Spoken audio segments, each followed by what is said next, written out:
जिस तरीके के मुसलमानों पे बीते हिंदुस्तान में, इंडिया अलायंस को ताकत मिली, समाजवादी ने रोका, तो आज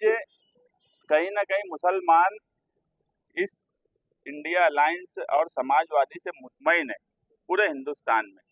कि ये पार्टी जो है, इनके साथ अगर मुसलमान रहेंगे, इन पार्टियों के साथ, तो वो कहीं ना कहीं बीजेपी को रोकने का काम करेंगी, ना कि दूसरी ऐसी पार्टियां जो 10 साल इससे पहले भी थी, मगर वो पार्टियों ने, जैसे एमआईएम ले लो या बीजेपी ले लो, इन पार्टियों ने कभी मुसलमानों के हक में कोई बात हो, ये बात बोल तो दी होंगी, मगर उसके असरात कभी पड़े नहीं। इसलिए अखिलेश यादव का जलसा कामयाब करने के लिए पार्टी के जिम्मेदारान मेहनत करेंगे और मालेगांव शहर उनका शानदार इस्तकबाल करने के लिए 18 अक्टूबर को तैयार रहे। एक जलसे का जो प्रोग्राम हम बना लिए है, उनका दिन में ही आने का, यहाँ मालेगांव शहर आ जाएंगे। बाकी का जो प्रोग्राम है, वो प्रोग्राम हम लोगों से बातचीत करके तय करेंगे, और कोई प्रोग्राम उससे पहले मुलाकात का या उनके रुकने का इंतजाम, ये सब हम लोग तय करेंगे। एक जो मेन जलसा है वो 6 बजे से 9:30 बजे तक ये तय है, बाकी का प्रोग्राम हम तय करेंगे। अभी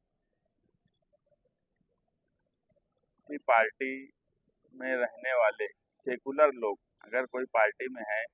उनके हल्के में क्या पोजीशन है, वो हिसाब से वो लोग कामकाज करते।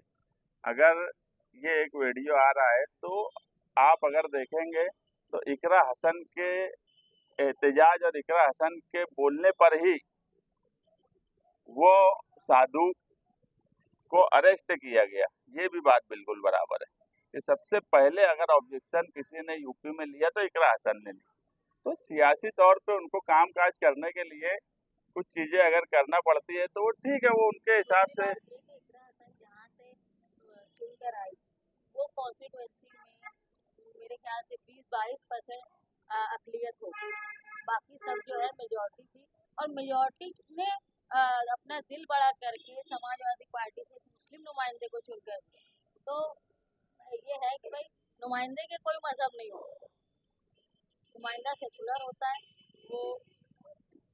उन्होंने जो किया, इससे पहले वो आने वाले नुमाइंदाओं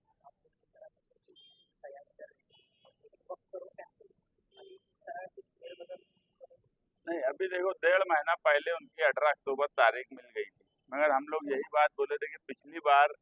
कहीं ना कहीं 9 अगस्त का प्रोग्राम डिले हुआ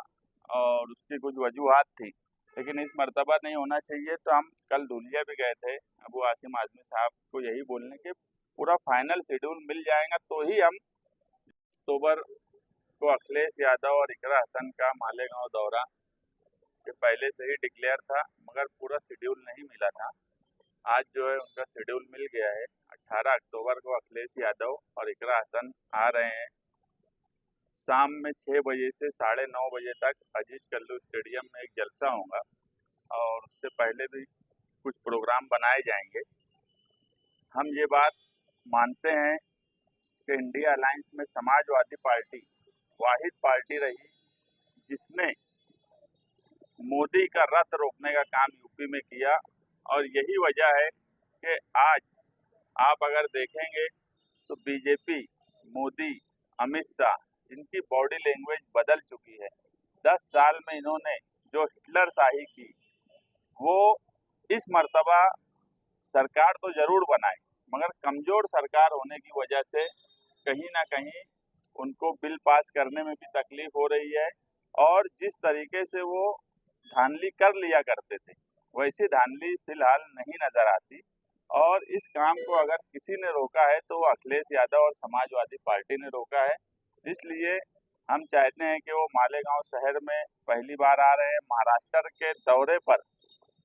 जीत कर आने के बाद महाराष्ट्र में पहली बार सियासी दौरे पर आ रहे हैं, वो भी मालेगांव शहर में। ये हमारे शहर के लिए भी बड़ी बात है, और हम इस प्रोग्राम में इंडिया अलायंस की तमाम ही पार्टियों को बुलाने वाले हैं कि इंडिया अलायंस की जो पार्टियां हैं, जो जिम्मेदार हैं मालेगांव शहर में, और दूसरी तरफ भी अगर शोभाताई बच्चाओं member of parliament India alliance से चुन के आई, और उनकी जीत में सबसे अहम रोल मालेगांव शहर ने अदा किया। तो उनको भी बुलाएंगे। और उद्धव बाला साहेब ठाकरे, कांग्रेस, राष्ट्रवादी और भी जो दूसरी छोटी पार्टियां हैं, कम्युनिस्ट पार्टी